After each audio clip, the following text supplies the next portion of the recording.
এই জোট বাঁধন, এ লড়াই ধর্ম রক্ষার লড়াই।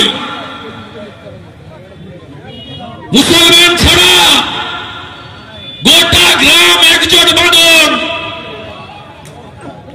সবাই একজোট বাঁধন, এসসিরা এসটিরা সবাই, আর এখন ব্রাহ্মণ ক্ষত্রিয় বৈশ্য শূদ্র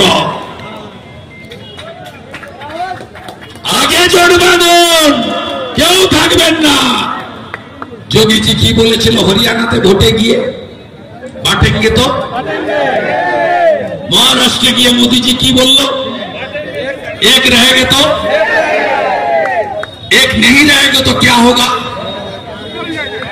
जैसे औरंगजेब ने निर्ममता का साथ काटा था, ठीक है, एक ही भावे काटबे।